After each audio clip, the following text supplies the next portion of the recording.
Berarti kaya dan miskin itu juga ilusi? Ya, jawabannya adalah ilusi yang diciptakan menjadi realitas dalam kehidupannya. Ilusinya sudah bekerja, dia berpikir seakan-akan dia miskin. Dan ketika itu diulang-ulang, nak, maka itu menjadi realitasnya. Ini namanya relativitas. Tapi itu semua sangat bisa diperbaiki. Sangat bisa diperbaiki. Nah, sekarang pertanyaannya bagaimana cara memperbaiki?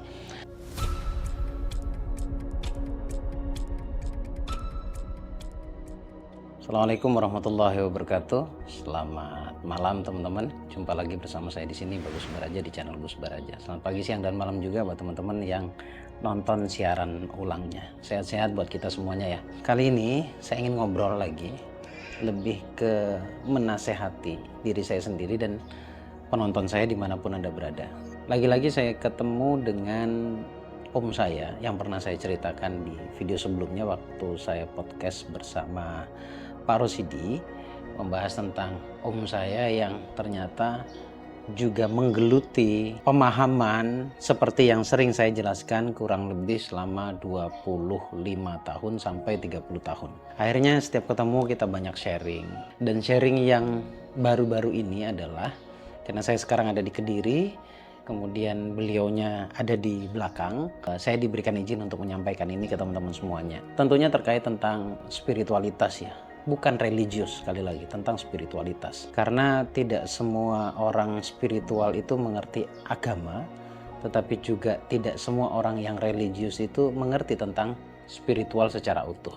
Sekali lagi itu belum tentu dan tidak menjadi ukuran ya, karena spiritualitas itu bicara hati, bicara rasa. Nah, perbincangan itu dimulai dari perbincangan sakit karena beliau umur sudah lebih kurang lebih 65 tahun tapi masih sangat sehat. Ada sebuah cerita yang dia sampaikan itu sampai dia perlu untuk menyampaikan itu ke saya terkait tentang rasa. Nanti di ending sangat bagus sekali teman-teman. Jadi simak ya ceritanya sampai selesai. Bahwa sekali waktu dia merasa tidak enak, perutnya asam lambung, keluar keringat dingin, dan itu sering banget asam lambung seperti itu. Dan ada sekali waktu ketika dia minta antar anaknya ke dokter, ternyata belum sampai ke kliniknya dokter, belum sampai ke dokter, dia sudah merasa enakan dan sudah baikan bahkan. Nah akhirnya dia nyuruh anaknya, nak balik lagi pulang ke rumah. Karena anaknya itu perintah A1 gitu ya, langsung balik arah. Anaknya nanya, kenapa pak? Kan bapak sakit. Enggak bapak udah sehat. Setelah pulang, lalu dia mikir, apa yang menjadi penyebabnya ya? Kenapa setiap kali mau berangkat ke dokter itu lebih seringnya keadaannya sudah better gitu loh. Sudah lebih baik daripada sebelumnya pas sebelum berangkat ke dokternya. Ternyata dia menemukan satu rumus spiritual lagi. Ini tentang rasa. Dimana rasa yang muncul di pikirannya adalah dia bersyukur karena dia memiliki sekalipun itu penyakit di luar orang lain. Maksudnya orang lain tidak memiliki itu. Ya, beliaunya punya sakit itu tidak semua orang lain juga memiliki sakit tersebut. Cuma kan jarang ya kita menganggap bahwa kelebihan itu adalah ketika kita memiliki hal baik menurut sudut pandang kita, ya kan? Memiliki hal baik menurut sudut pandang kita dan orang lain tidak memiliki, itu menurut kita kelebihan. Itu benar. Tetapi ketika kita memiliki sesuatu yang sebut saja itu tidak baik, penyakit, tapi orang lain tidak memiliki, berarti kita memiliki, kita bukan memiliki kelebihan. Padahal bagi dia, saya memiliki sesuatu yang tidak orang lain miliki. Dan endingnya adalah dia menikmati. Dia menikmati. Setelah dia menikmati ternyata sampai sekarang, dan itu sudah 1 tahun 2 tahun yang lalu, itu sudah tidak kumat lagi. Termasuk kakinya juga. Kakinya yang tadinya sulit berjalan, karena sepuh ya, sulit berjalan, dia menggunakan teknik itu. Ini hanya urusan rasa. Bagaimana dia bisa menikmati sakit yang ada. Ternyata itu juga membuat dia sembuh, membuat kakinya sembuh. Lalu pertanyaan saya muncul ke beliau. Berarti om, kalau saya menyebutkan bahwa sakit dan sehat itu ilusi, menurut om gimana? Dia bilang, tepat sekali. Itu hanyalah ilusi, ini hanya urusan rasa. Kemudian saya bertanya lagi, berarti kaya dan miskin itu juga ilusi? Ya, jawabannya adalah ilusi yang diciptakan menjadi realitas dalam kehidupannya. Oh, jadi menarik perbincangannya. Jadi kaya dan miskin menurut om adalah sebuah ilusi juga? Iya, karena sebelum dia benar-benar miskin, ilusinya sudah bekerja, dia berpikir seakan-akan dia miskin. Dan ketika itu diulang-ulang nak, maka itu menjadi realitasnya. Begitu juga kaya. Masih ingat ya waktu Om ceritakan ke kamu tentang dua adikmu yang sekarang dia menjadi orang yang saya asumsikan. Masih ingat banget Om, saya jawab begitu. Nah, hubungannya ada. Ini namanya relativitas, gitu. Relatif. Ada orang yang menganggap miskin itu adalah miskin tidak punya, tetapi ada orang yang menganggap miskin itu adalah kebaikan. Relatif sebenarnya.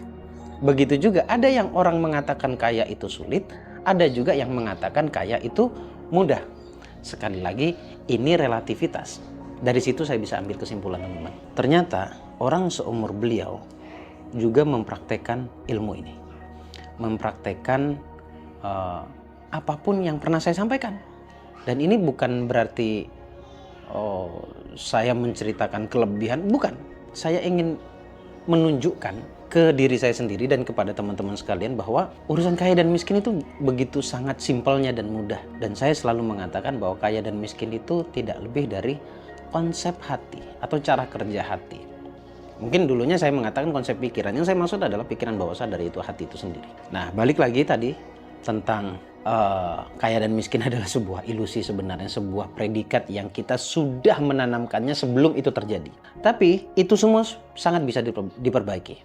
Sangat bisa diperbaiki. Nah, sekarang pertanyaannya bagaimana cara memperbaiki? Ternyata hasil dari diskusi, ngobrol, santai, yang pertama adalah bukan merubah pola pikir, tetapi merenung dulu. Yang diolah adalah kesadarannya dulu. Bahkan beliau juga menyampaikan bahwa ilmu terdahsyat itu, ilmu termahal bukan angka ya. Ilmu yang sangat-sangat penuh atau membawa manfaat adalah ilmu kesadaran. Ya, ilmu kesadaran. Nah, sadar akan apa? Jadi perlunya merenung, diam, membaca sebuah proses yang sudah dilalui. Anda dan saya terhadap hidup kita masing-masing ini sudah menjalani apa saja. Kemudian dari proses merenungnya kita itu kita akan menemukan salah dan benar. Salah dan benar. Nah, salah dan benar itu akhirnya menjadi alat untuk kita perbaikan jika itu salah. Kita jadikan kebenaran yang menurut sudut pandang kita benar, menurut hidup kita, untuk hidup kita, maka kita pertahankan, bahkan kita tingkatkan. Jadi dari hasil perenungan itu kita akan menemukan kesalahan.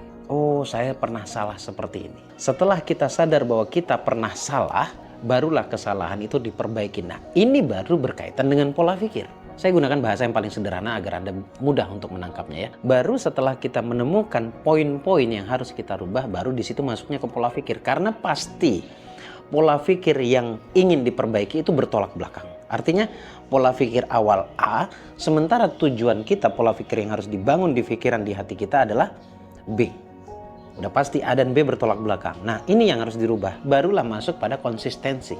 Continue, diulang-ulang. Karena pada akhirnya kita kembali pada konsep, 3 konsepnya. Istiqomah, hikmah, karomah. Istiqomah ini adalah pengulangan kebiasaan yang positif. Hikmah ini adalah petunjuk dari Allah. Pasti ada hikmah. Setelah hikmah, nanti akan Allah berikan karomah. Nah, karomah ini bukan seperti yang kita bayangkan ya. Karomah itu kan banyak orang menganggap termasuk ada orang yang nggak ngerti tapi menyerang karomah itu apa. Karomah itu sebenarnya bermakna keistimewaan. Ya, karomah itu bermakna keistimewaan. Kalau Anda punya keistimewaan dalam satu hal di mana orang lain tidak memilikinya, itu namanya karomah. Ya, jadi istiqomah, hikmah, kemudian Allah berikan keistimewaan, kelebihan di situ. Artinya, anggap saja karomah ini adalah solusi. Jadi apa? Balik lagi, apapun ilmunya, itu balik pada satu rumus, yaitu konsisten. Istiqomah, repetisi, pengulangan. Terus diulang-ulang. Ketika kita mengulang-ulang satu hal, maka hal tersebut akan menjadi nempel di pikiran kita dan kita akan menjadi ahli bahkan di bidang tersebut. Makanya ketika orang bicara spiritual, tapi setiap hari, maka spiritualitas itu akan nempel. Begitu juga dengan saya. Ya, begitu juga dengan saya. Bagaimana cara berbicara di depan kamera begini, itu karena saya ulang-ulang. Untuk sebelumnya jelas keringat dingin keluar. Padahal cuma kamera, nggak ada orang lain. Artinya ini berhubungan dengan mental. Ketika diulang-ulang, saya tahu bagaimana cara mengatasi kagoknya saya di depan kamera dan bagaimana caranya saya mengatasi nggak pedenya saya di panggung. Gitu ya. Itu karena sebab diulang-ulang dan saya tahu salahnya. Dan saya tahu apa yang harus saya perbaiki.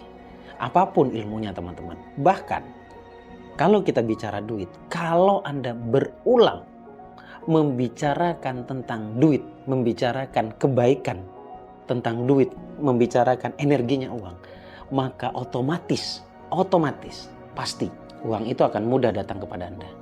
Bicarakan saja terus kebaikan tentang uang, bisnis, ya. Bicarakan saja terus tentang usaha apapun, bicarakan terus tentang income, bicarakan terus tentang nilai uang itu sendiri, maka otomatis Anda akan familiar dengan angka atau nilai tersebut. Maka dari situ Anda akan mendapatkan kemudahan-kemudahan.